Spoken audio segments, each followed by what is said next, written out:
காலையில் தூங்கி எழுந்திரிச்சு பார்க்கும்போது வேலை எல்லாமே ரெடியாகவே இருக்குது. நைட்டு கொஞ்சம் வெளியில் போயிட்டு வந்து லேட் ஆகிடுச்சினால கிச்சன்லாம் க்ளீன் பண்ணாமல் அப்படியே தூங்கியாச்சு. காலையில் எழுந்ததும் அடுப்பெல்லாம் க்ளீன் பண்ணிட்டு தான் சமைக்கவே ஸ்டார்ட் பண்ணேன். ஒரு நாள் க்ளீன் பண்ணலனாலும் நம்மளுக்கு என்னமோ ஒரு மாதம் க்ளீன் பண்ணாத மாதிரி ஒரு யோசனையாகவே இருக்குது. அதனால் காலையிலே எழுந்திரிச்சதுமே ஃபஸ்ட்டு இந்த க்ளீனிங் ஒர்க்கு தான். நைட்டே க்ளீன் பண்ணி வச்சுருவேன். அது காலையில் எழுந்ததும் கொஞ்சம் யூஸ்ஃபுல்லாக இருக்கும். ஆனால் இன்றைக்கி நைட்டு க்ளீன் பண்ண முடியல. நேற்று நைட்டு க்ளீன் பண்ண முடியல. அடுப்பெல்லாம் க்ளீன் பண்ணி வச்சுட்டு எப்பவும் போல் நம்மளுடைய எனர்ஜி ட்ரிங்க் தான், வேறு ஒன்றும் இல்லை, காஃபி தான். காலையில் பார்த்திங்கன்னா பூரி சுட்டுருந்தேன். இது லன்ச்சு வீடியோ, அது முன்னாடியே வீடியோவில் ஆட் ஆகிட்டுருக்கு. காலையில் பூரி தான் செஞ்சுருந்தேன். பூரி செஞ்சுட்டு கிச்சனில் சமையல் வேலைலாம் முடிஞ்சதுமே வீட்டுக்கு சாம்பிராணி போட்டாச்சு. ஈவினிங்கில் தான் எப்போவுமே விளக்கேற்றுவேன். ஆனால் சாம்பிராணி வந்து பார்த்திங்கன்னா காலையிலேயே போட்டுருவேன். வீட்டெல்லாம் கூட்டி வாசலில் கோலம் போடுறோம் இல்லையா, கோலம் போட்டு வந்ததுமே வீட்டு ஃபுல்லாக சாம்பிராணி போட்டுருவேன். டெய்லியுமே இது ஃபாலோ பண்ணுற ஒன்று தான். அது அந்த மாதிரி சாம்பிராணி போடுறதுக்கப்புறம் தான் மைண்டு கொஞ்சம் நல்லாயிருக்கும். அப்படியே அம்மா வீட்டுக்கு போயிருந்தோம். அப்போ வாசலெலாம் க்ளீன் பண்ணி அழகாக கோலம் போட்டு வச்சுருந்தாங்க. அப்படின்னு பார்த்திங்கன்னா மாங்காய் அறுக்க ஸ்டார்ட் பண்ணியாச்சு. சண்டே லீவுன்றதுனால பக்கத்து வீட்டில் இருக்கவங்கலாம் கூப்பிட்டு மாங்காய் அறுக்க ஸ்டார்ட் பண்ணியாச்சு. இந்த பைப் ஃபுல்லாக தான் வந்துருக்குது. ஆனால் இது ஸ்டார்டிங்கில் எடுத்த வீடியோ தான். எங்கள் அக்கா வீட்டுக்கு கொண்டு போகிறதுக்காக தான் இப்போ பேக் பண்ணிகிட்ருக்காங்க.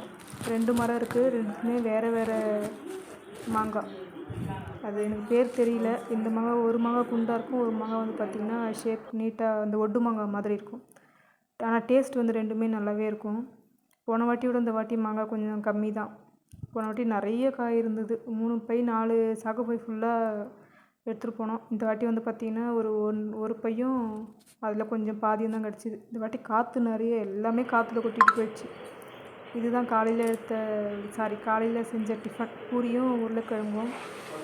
இது கொஞ்சம் லேட்டாக வீடியோவில் ஆட் பண்ணிவிட்டு அப்படியே பார்த்திங்கன்னா மாங்காய்லாம் அறுத்து முடிக்கிறதுக்குள்ளே ஈவினிங் ஆகிடுச்சு. ஈவினிங் நல்லா மழையில் கரண்ட்டுமே ஆஃப் ஆகிடுச்சு.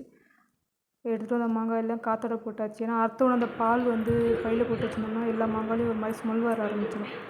அதனால் காற்று போனால் தான் அந்த மாங்காய் கொஞ்சம் ஃப்ரீயாக இருக்கும் பார்க்கறதுக்கு. அதனால் ரூமில் ஃபுல்லாக கொட்டிட்டு அதெல்லாம் காய வச்சாச்சு. அந்த வேலையில் முடிச்சுட்டு வந்து கடைக்கு போயிருந்தோம் காய் வாங்கிட்டு வரதுக்காக. இங்கே எங்கள் வீட்டில் வந்து தெருவுலேயே கொண்டு வருவாங்க, கவர் 20 ரூபா 30 ரூபான்னு. ஆனால் அது அப்பப்போ வாங்க முடியாது. அவங்க எப்போ வருவாங்கன்னு நம்மளும் வெயிட் பண்ண முடியாது. அதனால் கடைக்கு போய்ட்டு காய் எல்லாமே வாங்கி வந்துடுச்சு. தக்காளி ரேட் மட்டும் தான் கம்மி, மற்றபடி எல்லா காயுமே ரேட் அதிகம் தான். நம்ம வீட்டில் தோட்டத்தில் கீரை போட்டிருந்தோம். அது மருந்து தெளிக்காததுனால ஃபுல்லாகவே பூச்சி வந்துடுச்சு. வீட்டுக்கு யூஸ் பண்ணுறதுக்கு மட்டும் தான் போட்டிருந்தோம். ஆனால் அது எல்லாமே வேஸ்ட் ஆகிடுச்சு. 1 2 அப்படியே பார்த்து எடுத்தால் கூட அது ஃபுல்லாக பூச்சி இருக்குது. அதை பார்த்துலேருந்து நம்ம சமைக்கிறதுக்கு வர முடியாது. அதனால் இந்த வாட்டி கீரை ஃபுல்லாகவே வேஸ்ட்டாக போயிடுச்சு. அப்புறம் வாழைக்காவும் முருங்கைக்காவும் மட்டும் வீட்டில் இருந்து எடுத்துகிட்டு வந்தது. மீதி எல்லாமே கடையில் வாங்கினது தான். இதில் பாருங்கள் இவ்வளோ தான் இருக்குது. இதுவே 300 ரூபாய்க்கு கிட்ட மேலே இருக்குது. 300 ரூபாய்க்கு அதிகமாகவே ஆகிடுச்சு. தக்காளி மட்டும்தான் ரேட்டு கம்மியானு சொல்லியிருந்தாங்க. கிலோ 10 ரூபான்னு சொல்லி வாங்கிட்டு வந்திருந்தோம். மற்றபடி எல்லாமே ரேட்டு அதிகம்தான். அப்பயும் அந்த காய்கறி கூட்டில் அவ்வளோ கூட்டம் தான். ஓகே, நெக்ஸ்ட்டு ஒரு லாங் வீடியோவில் பார்க்கலாம். பாய்.